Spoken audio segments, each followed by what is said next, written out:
4월 26일 새벽 예배 우리 하나님 앞에 드리시겠습니다.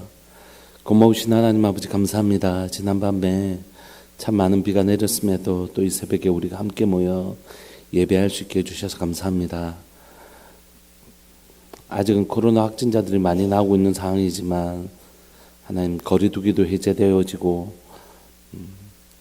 모든 마음들의 끈도 하나님 느슨해지고 있습니다. 사랑하는 하나님, 우리가 그냥 시간이 지나면 코로나가 언제 사라지겠지라는 마음이 아니라 하나님 이 시간이 지나고 나면 하나님 우리가 무엇을 준비해야 될 것인지를 생각하는 시간들 되게 해주십시오.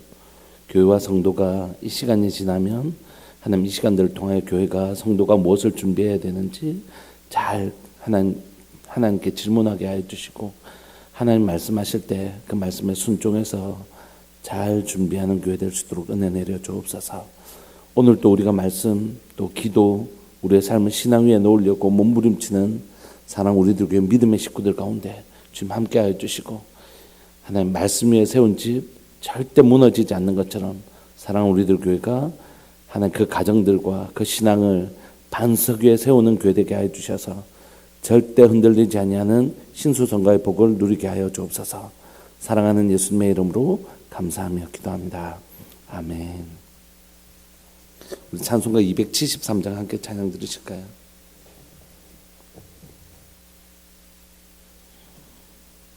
찬송가 273장입니다.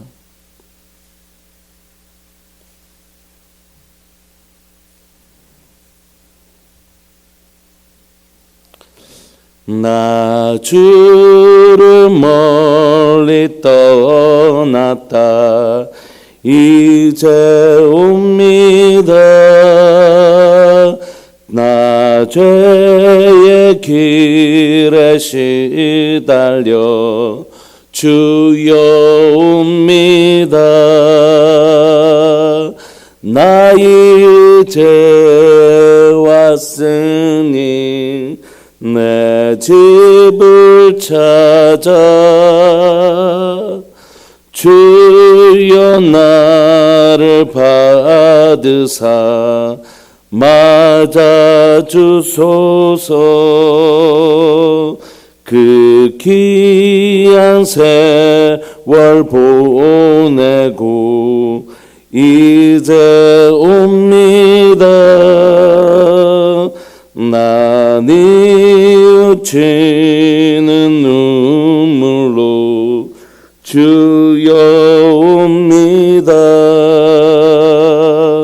나 이제 왔으니 내 집을 찾아 주여 나를 받으사 맞아주소서. 나 죄에 매여 고달파 이제 옵니다. 주 크신 사랑 받고자 주여 옵니다. 나 이제 왔으니 내 집을 찾아 주여 나를 받으사 맞아주소서. 이 병든 마음을 고치려 이제 옵니다. 주님 큰 힘과 소망 바라고 주여 옵니다. 나 이제 왔으니 내 집을 찾아 주여 나를 받으사 맞아주소서. 나 바랄 것이 무언가 우리 주 예수 날 위해 죽임 당하심 믿고 옵니다. 나 이제 왔으니 내 집을 찾아 주여 나를 받으사 맞아 주소서. 아멘. 우리 하나님 말씀 함께 보시겠습니다. 말라기 2장 10절부터 16절까지입니다. 말라기 2장 10절부터 16절까지입니다.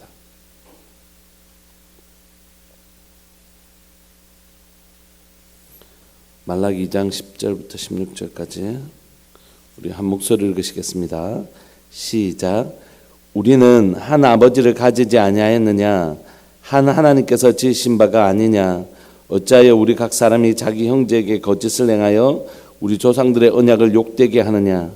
유다는 거짓을 행하였고 이스라엘과 예루살렘 중에서는 가증한 일을 행하였으며 유다는 여호와께서 사랑하시는 그 성결을 욕되게 하여 이방 신의 딸과 결혼하였으니 이 일을 행하는 사람에게 속한 자는 깨는 자나 응답하는 자는 물론이요 만군의 여호와께 제사를 드리는 자도 여호와께서 야곱의 장막 가운데서 끊어버리시리라. 너희도 이런 일도 행하나니 곧 눈물과 울음과 탄식으로 여호와의 제단을 가리게 하는도다. 그러므로 여호와께서 다시는 너희의 봉헌물을 돌아보지도 아니하시며 그것을 너희 손에서 기꺼이 받지도 아니하시거늘 너희는 이르기를 어찌 됨이니까 하는도다.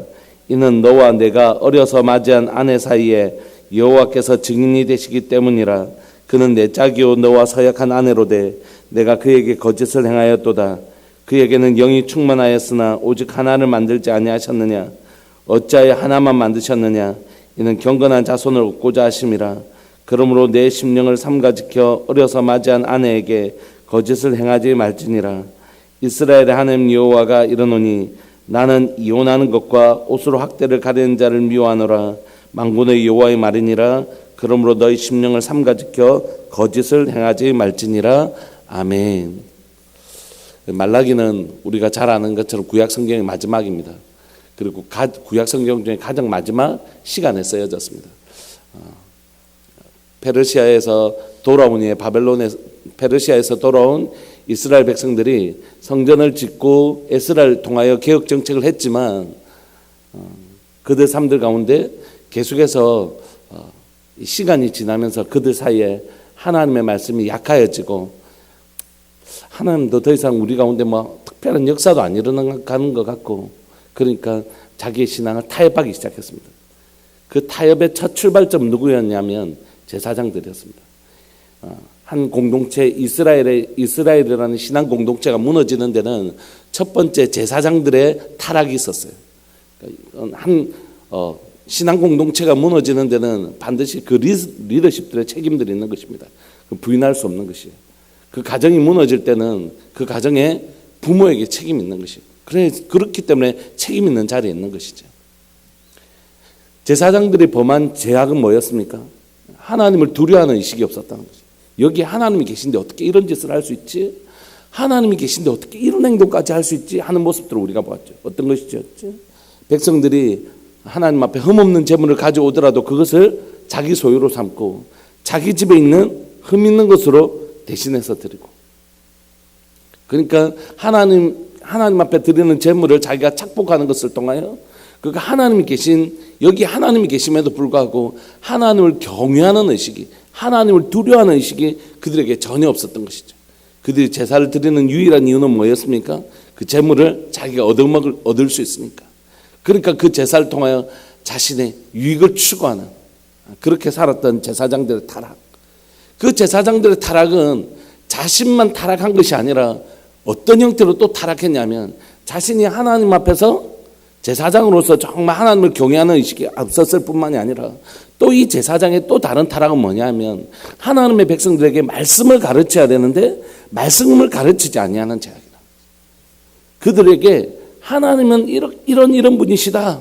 그렇기 때문에 하나님 앞에 이렇게 바르게 살아야 된다 라고 가르쳐야 되는 것이 레위지파로 구별되었던 제사장의 거룩한 직무였는데 그걸 하지 않는 것이 하나님 앞에서 더 이상 이 하나님의 말씀을 사람들에게 가르치지 않는 것이. 근데 여러분, 이런 타락은 사실 오늘날에도 존재하는 것이라고 생각해요. 하나는 교회의 리더십들의 타락이 있는 것입니다. 교회 안에서 리더십들이 철저한 타락이 있는 거죠. 정말 교회를 세습하려고 하고 교회에 자기가 주인 되려고 하는 그런 정말 악한 타락된 모습이 있는 거죠. 근데 자신만 타락되었을 뿐만이 아니라 어떤 일도 있냐면 더 이상 하나님의 말씀을 가르치지 않는 것이 바르게. 하나님은 이러신 분이십니다 라고 바르게 가르쳐야 되는데 사람들이 듣기 좋은 소리, 사람들의 귀에 단 소리만 하기 시작하는 것이에요. 그래서 죄를 지적하거나 회개해야 되고 하나님 앞에 돌아와야 되는 메시지는 전하지 않고 어떻게 하면 여러분 하나님 우리를 귀에 들리기 좋은 소리만 하기 시작하는 것이에요. 이런 현상들이 정확하게 언제 있었냐면 구약의 마지막 시대인 말라기 시대에 있었다는 것이에요. 그래서 자신만 하나님 앞에 바르게 살지 않았을 뿐만이 아니라 백성들도 하나님 앞에 바르게 살도록 하나님의 말씀으로 철저하게 가르쳐야 되는데 그렇게 하기 싫은 것이에요. 그렇게 사람들에게 싫은 소리에서 좋아할 사람이 누가 있습니까?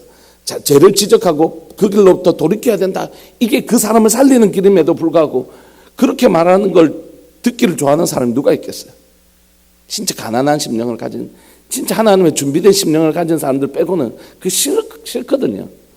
좋은 말도 두 번 하면 잔소리라고 그러는데 누가 싫은 소리 하는 걸 듣기를 좋아하고 정말 뉘우쳐서 하나님의 길로 돌이키겠어요?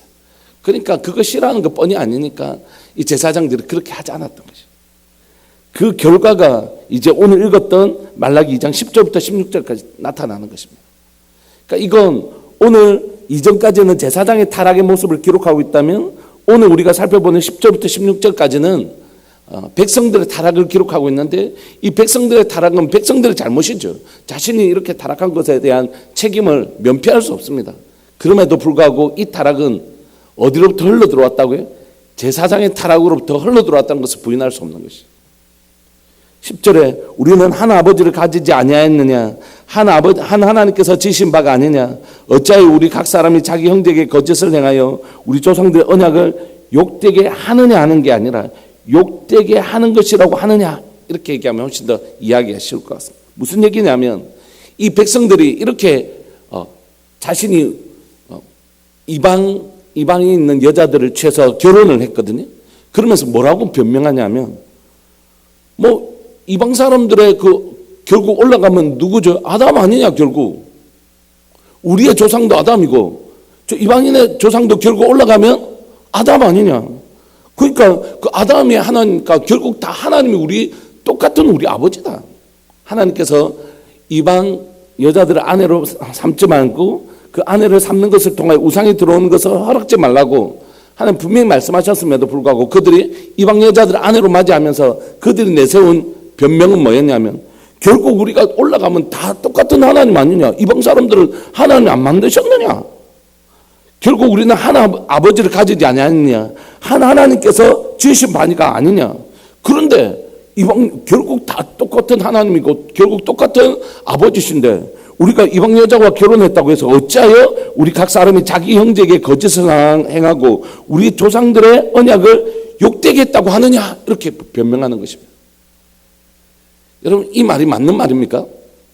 틀린 말이죠. 하나님께서는 절대 하나님의 백성이 우상을 섬기는 이방 여자들 아내로 삼지 말고 그들 우상이 들어오도록 허락지 말라고 말씀하셨잖아요. 그럼에도 불구하고 자신이 이런 죄를 범하고 있으면서도 이 사람들은 뭐하고 있다고요? 하나님의 말씀 말고 하나님의 말씀 변제시키고 있다고요. 자신의 생각을 하나님의 말씀에 쳐서 복종시켜야 되는데 그것 안 하고 하나님의 말씀을 변제시켜서 결국 똑같은 하나님이고 결국 똑같은 아버지인데 아이 괜찮다 뭐 이렇게 합리화시키기 시작하는 것입니다. 여러분 타락은 어디서부터 시작되냐면 말씀을 변제시키는 것으로부터 오는 것이에요. 아프고 힘들더라도 문제를 직면하는 것이에요. 그렇게 할 때 소망이 있는 것입니다. 내가 잘못된 걸 정직하게 인정하고 내가 잘못된 것을 정직하게 인정하기 시작할 때부터는 소망이 있는 것이죠. 그 잘못된 걸 인정한다는 것은 고칠 마음이 있다는 것이에요. 그러나 그 잘못된 것을 인정하지 않고 뭐라고요? 변제시키기. 뭐 그럴 수도 있지. 아니 이런 하나님 결국 똑같은 하나님인데 뭐 똑같은 아버지인데 괜찮다. 이렇게 하는 사람은 고칠 마음이 없는 것입니다. 이게 진짜 문제죠. 하나님의 말씀을 변질시킨 게 진짜 문제입니다. 서울에서는 더 이상 서울 지역에서는 강단에서 여러분 술 마신 건 죄입니다 이렇게 얘기 못합니다. 서울에서는 다 마시니까요. 아이고 목사님 말도 안 돼. 술을 안 마시고 사회생활 어떻게 합니까? 그러니까 변질시키는 거죠. 술도 하나님이 주신 음식이다. 고린도전서에 있는 말씀처럼 결국 다 뭐 음식도 다 우상제물도 하나님 주신 음식인 것처럼 술도 하나님 주신 음식이니까 하나님 주신 줄 믿고 먹으면 된다. 막 이런 식으로 변질시켜서 가르치는 것이. 여러분 우리가 실수할 수 있죠. 우리의 삶에 넘어질 수 있습니다. 그렇지만 그렇기 때문에 그럴 수도 있다 이렇게 말씀을 변질시키면 돌아올 길이 없는 것이. 여러분 여기에 하나님 말씀대로 다 살고 있는 사람이 누가 있습니까? 그럼에도 불구하고 우리가 하나님 말씀대로 다 살지 못하더라도 하나님의 말씀이 잘못되거나 변질시키진 않잖아요. 하나님 난 진짜 부족한 자입니다. 나 연약한 자입니다. 나 오늘 또 반복된 죄악을 범하는 자입니다. 주님 그러나 내게 오셔서 나를 바르게 살 수 있도록 도와주십시오.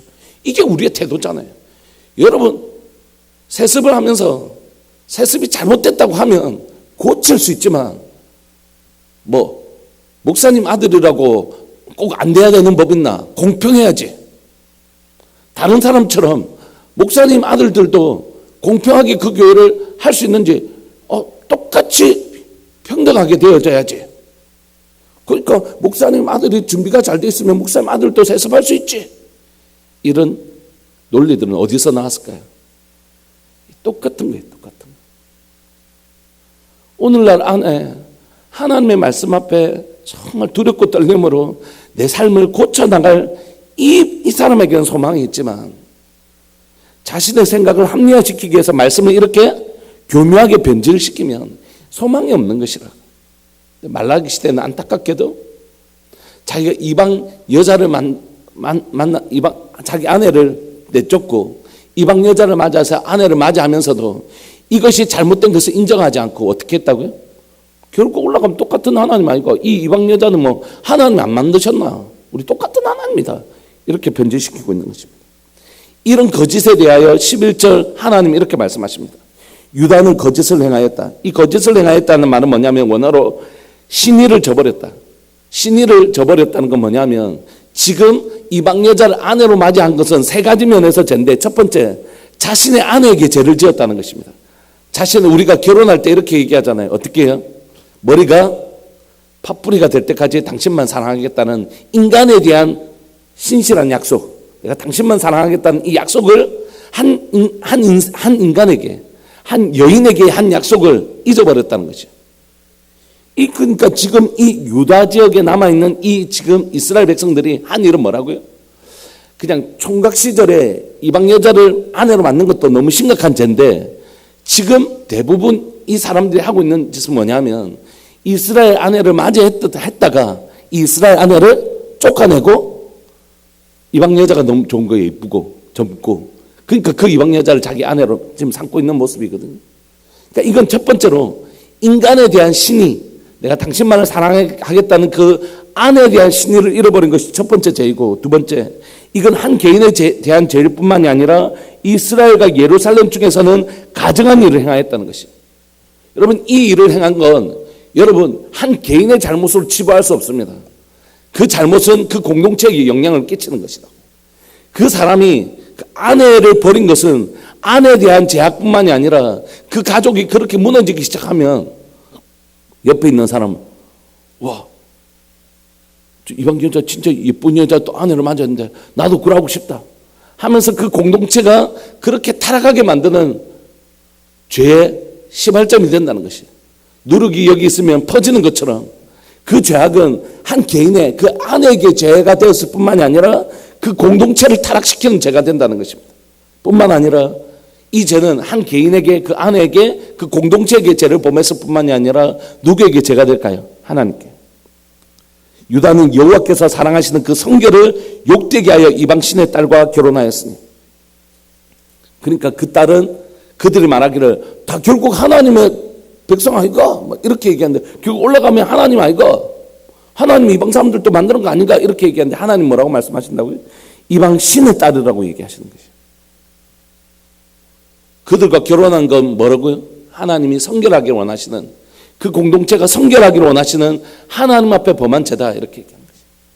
자신은 그 이방 여자와 결혼하면서 이거 결국 똑같은 하나님, 똑같은 아버지라고 변명하는 그들에게, 아니 너희 죄는 그 아내에게 죄를 범한 것일 뿐만이 아니라 이스라엘 공동체에게 죄를 범한 것일 뿐만이 아니라 하나님 앞에 범죄한 것이다 라고 하나님 얘기하시는 것이죠. 그리고 이 일에 대하여 하나님 어떻게 갚으시겠다고요? 12절, 이 일을 행하는 사람에게 속한 자는 이 일을 행하는 사람은 누굽니까? 이방 신의 딸과 결혼한 사람들이겠죠. 깨는 자나 응답하는 자는 물론이요, 이 깨는 자나 응답하는 자는 무슨 자냐면 이렇게 유혹하는 사람. 야, 그래도 된다. 결국 그 이방 여자도 올라가면 누구겠노? 하나님이다, 하나님.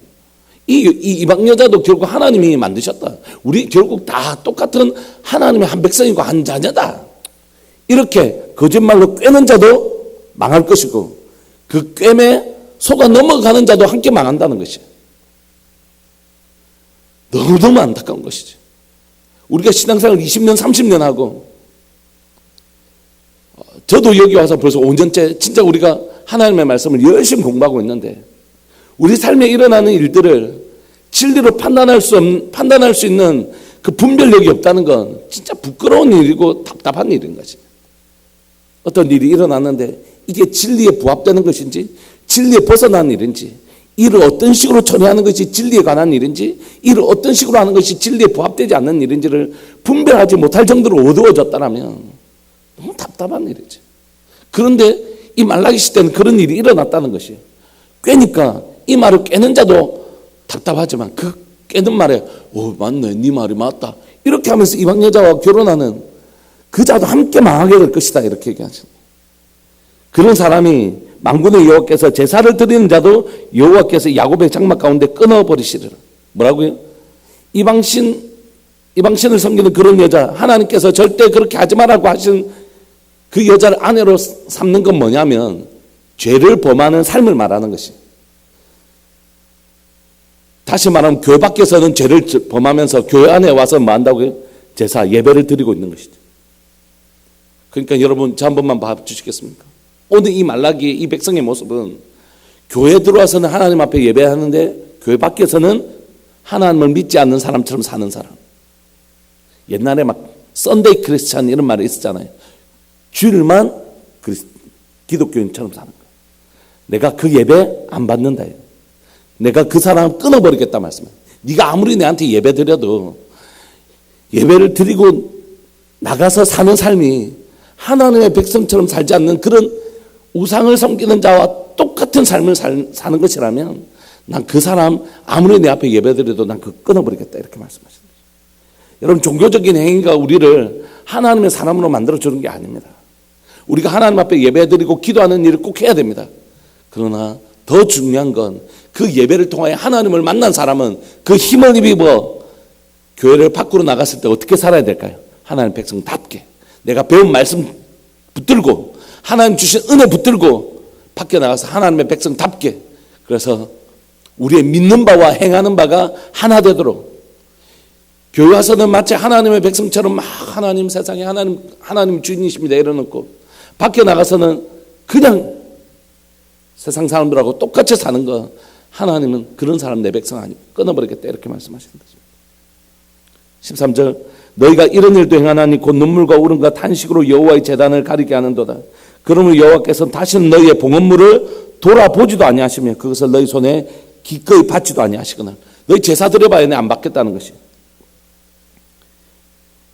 밖에서는 자기 아내를 버리게 하면서 와서 눈물을 흘리는 속죄 제사를 드리는 것입니다. 하나님, 내가 잘못했습니다.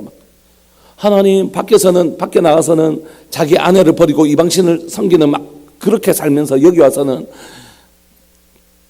하나님, 막 나의 죄를 용서해 주세요 하고 속죄 제사를 드리는 거, 하나님 나의 죄를 용서해 주세요라고 막 회개하는 거, 하나님께서 회개를 받지 않으시겠다는 뜻이 아니라 그 거짓된 이중적인 삶, 외식적인 삶, 사실은 변화되고 싶은 마음은 하나도 없으면서 그냥 자기가 그 산 게 좀 찝찝하니까 와서 속죄 제사를 드리는, 그리고 나가서 또 그런 죄를 우리가 연약하기 때문에 범할 수 있잖아요. 그거 말고 아예 마음조차도 이미 돌이킬 마음이 전혀 없이 드리는 이 속죄 제사 내가 안 받겠다, 이렇게 말씀하시는 것입니다.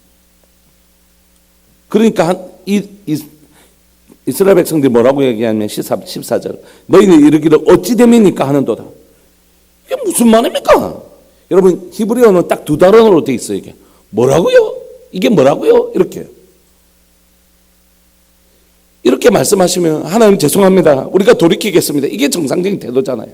하나님, 내가 잘못했습니다, 내가 이방신을 섬기는 여자를 끊고 하나님의 의의 말씀, 진리의 말씀으로 돌아가겠습니다, 이게 정상적인 태도잖아요. 이들은 뭐라고요? 그게 무슨 말입니까? 우리가 하나님 앞에 제사를 지내는데 안 받겠다니. 그리고 이방 여자 이거 하는 게 뭐 이만한 게 뭐 얼마나 크게 큰 죄입니까? 이만큼도 죄 안 짓고 사는 사람 어디 있습니까? 이렇게 말하고 있다는 것이. 이는 너와 내가 너희는 이러기를 어찌 됐냐, 이게 무슨 말이냐, 이렇게 하는 것이. 근데 이게 뭐 그렇게 잘못입니까? 이거 뭐 한 이방 여자 하나 맞아 했다고 뭐 하나님 앞에 드리는 제사도 안 받는다고요? 그게 무슨 말입니까? 이런 투로 얘기하고 있는 것이. 이들의 대답에 하나님 다시 이렇게 말씀하십니다. 왜 이거의 죄냐? 이는 너와 내가 어려서 맞이한 아내 사이에, 네가 그 아내를 맞이할 때에, 그건 그 아내를 아내로 맞이할 때에 누가 그 언약 관계에 증인이 되셨냐면 하나님께서 증인이 되셨다, 이렇게 얘기하는 것입니다. 여러분, 구약 때도 마찬가지고 오늘날에도 우리가 결혼식 할 때 뭐라고 합니까? 오늘 이 사람은 하나님과 사람들, 증인들 앞에서 부부가 되었음을 성부와 성자와 성령의 이름으로, 하나님의 이름으로 선언한 것이라. 네가 그 아내 버리는 거, 너가 그 아내와 언약 관계 맺을 때 내가 증인이었다, 주님 이런 말씀하시는 것입니다. 14절, 이는 너와 내가 어려서 맞이한 아내 사이에 여호와께서 증인이 되시기 때문이다. 그는 네 짝이고 너와 서약한 아내로 돼 네가 그에게 거짓을 행하였다, 이렇게. 아까 거짓은 뭐라고요? 언약을 저버렸다. 다시 말하면 그 여자를 버렸다는 것입니다. 15절, 그에게는 영이 충만하였을 때 오직 하나를 만들지 아니하셨느냐? 어찌하여 하나만 만드셨느냐? 이는 경건한 자손을 얻고자 하심이라. 그러면 내 심령을 삼가지켜 어려서 맞이한 아내에게 거짓을 행하지 말지니라. 무슨 얘기하고 계십니까? 하나님께서 아담을 만드실 때, 그리고 하나님께서 아담을 만드시고 아담에게 한 여자, 오직 하와만을 만들어 주셨다는 것이. 왜 그렇게 하셨다고요? 하나님께서 여럿을 만들 수 있을 수 있지만 한 아담에게 한 아내를 만들어 주신 이유는 뭐라고요? 경건한 자손을 얻고자 하신 것이. 하나님께서 경건한 자손을 얻고자 하십니다. 그러므로 내 심령을 삼가지켜 어려서 맞이한 아내에게 거짓을 행하지 말라고 말씀하십니다. 이스라엘 하나님 여호와가 이렇게 말씀하십니다. 나는 이혼하는 것 지금 얘기하는 게 아니에요. 언약을 깨트리는 것 말하는 것입니다. 언약을 깨트리고 하나님의 말씀을 단순히 하나님 오늘 이혼에 관해서 말씀하시는 건 아니요. 우리의 삶에 대해서 말씀하시는 것입니다. 제사를 드린다 할지라도 우리의 삶에 하나님의 백성답게 살지 못하는 삶을 한 예를 들어서 얘기하고 계시는 것이, 그 예가 가장 중요한 결혼의 언약을 통하여 결혼 사랑과의 언약을 깨뜨린 그 자가 어떻게 하나님과의 언약을 깨뜨리지 않겠느냐 지금 말씀하고 계시는 것이죠. 옷으로 학대를 가린 자를 미워하노라. 옷으로 학대를 가린 자는 뭐냐면 그 아내를 쫓아낼 때 폭력으로 때려서 그를 쫓아냈다는 것입니다. 아주 나쁜 사람이죠. 그러므로 너희 심령을 삼가지켜 거짓을 행하지 말라, 이렇게 얘기하는 것입니다. 여러분, 말씀을 마무리하고 싶습니다. 오늘 본문 핵심은, 그래서 여러분 이혼하지 마십시오, 아내를 버리지 마십시오, 이 얘기 아닌 거 아시죠? 그건 이스라엘 백성들이 범하던 한 죄를 가지고 하나님께서 얘기하고 계시는 것입니다. 그들의 이중적인 태도, 앞에서 하나님 앞에 나와서 마치 자기는 거룩한 하나님의 백성인 것처럼 막 울면서 속죄 제사를 드리지만 뒤에서는 하나님의 백성으로 사는 삶이 하나도 없는 그들을 향하여 하나님, 너희들의 그 거짓된 태도, 외식적인 태도, 하나님을 사실 두려워한다면 어떻게 이 아내를 하나님께서 증인되어 주셔서 우리에게 허락하신 이 아내를 버릴 수 있겠느냐는 거지. 마치 예배를 드렸을 때는 하나님 앞에 서 있는 것처럼 살지만 이 교회를 나가고 나서는 하나님을 두려워하는 의식이 하나도 없는 그런 삶. 내가 그런 거짓되고 위선적인 태도, 외식적인 태도 내가 받지 않겠다 이렇게 말씀하셨어요. 여러분, 지금 필요한 건 회개입니다. 회개. 자신의 죄를 정말로 아파하고 자신의 죄악으로부터 돌이키는 힘, 회개가 필요합니다. 어제 우리가 청년 다니엘 기도회 가정에서도 드리고 여기에서 오셔서도 함께 예배를 드렸는데, 함께 예배를 들으면서 너무 놀라운 은혜를 우리에게 주시는 거예요. 하나님 제 마음속에 주시는 하나님의 은혜는 뭐냐면 회개하라는 것이에요. 성도들과 함께 회개하라는 것입니다. 이때까지 이 교회 안에서 반복되어졌던 죄악들과 거짓으로 가르쳐졌던 것들을 회개하라는 것입니다. 적당히 그렇게 살아도 된다. 그래 뭐 세상이 다 그렇게 살지. 이렇게 가르쳤던 거 회개하라는 것입니다. 그리고 이 거짓으로부터 돌이켜 나에게로 나오라. 우리 시간 한 통성으로 기도했으면 좋겠습니다. 하나님, 사랑하는 교회가 오랫동안 이 공동체가 하나님 앞에 범죄한 죄악이 있다면 주님 타협하거나 변질시키지 않게 해주시고, 막 그럴 수도 있지. 따져보면 다 이렇게 한다, 그렇게 된다, 이렇게 타협하는 거 아니라 진리 앞에서 정직하게 보고 주님 잘못했습니다. 주님 돌이키겠습니다. 주님 도와주십시오. 바른 길로 돌아가고 싶습니다. 진리의 길로 돌아가고 싶습니다. 주님 오셔서 우리를 살려주옵소서. 우리를 깨닫게 하시고 우리로 진리로 걸어가는 주의 백성들 되게 하여 주옵소서. 우리 진짜 바른 길로 걸어갔으면 좋겠습니다. 이 시간 우리 주님의 이름을 크게 부르시면서 하나님 돌이키는 은혜가 사랑교회 공동체 가운데 있게 하여 주옵소서. 우리 주님의 이름을 크게 부르시면서 이 시간 간절한 마음으로 돌이키는 회개의 능력과 은혜가 있는 교회, 바로 그런 교회 될 수 있도록 주님의 이름을 크게 부르시면서 기도하면서 나갑시다. 기도하시겠습니다. 주여, 살아계신 하나님 아버지 감사합니다. 오늘 또 이 새벽에 우리를 부르시고 말라기 말씀을 통하여 하나님 지금은 깨달을 때고 지금은 돌이킬 때인 줄 고백합니다. 살아계신 하나님 아버지, 하나님 우리가 하나님 마치 하나님께서 우리 가운데 참고 계시니까, 하나님께서 인내하고 계시니까 마치 하나님이 없는 것처럼 하나님을 경외하는 의식이 없는 것을 고백합니다. 범죄하고 있음에도 그 범죄를 합리화시키려고, 하나님의 그 죄를 타협시키려고 오만 거짓된 인간의 하나님 논리로 하나님의 그 죄를 합리화시키려고 하는 하나님 어리석음이 우리에게 있습니다. 하나님 우리 죄를 용서하여 주시고, 하나님의 사랑하는 우리들 교회를 다시 한번 우리들 교회 가운데 하나님의 죄악들을 주님 용서하여 주시고, 하나님 이 공동체 가운데 있었던 죄악들을 주님 용서하여 주시기를 소망합니다.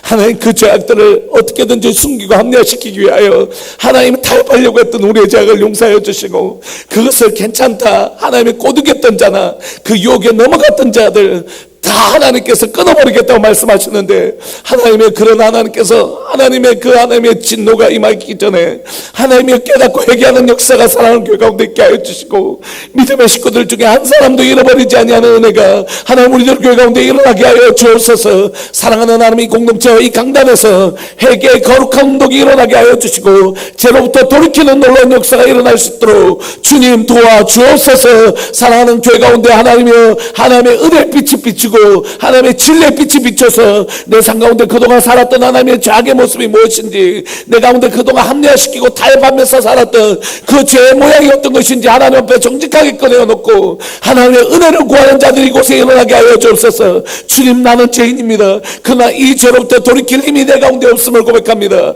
주님 오셔서 우리를 도와주시고 이 죄악의 역사부터 우리가 돌이키는 놀라운 역사가 주님 사랑하는 공동체 가운데 일어나게 하여 주옵소서. 주님, 그렇게 하실 주님을 찬양합니다. 주님 영광 받아 주옵소서. 주님 교회를 새롭게 해주십시오. 교회를 정말 새롭게 해주십시오. 주님 우리들 교회를 정말로 죄로부터 끊어낸 하나님 새로운 공동체, 새로운 가정 되게 하여 주옵소서.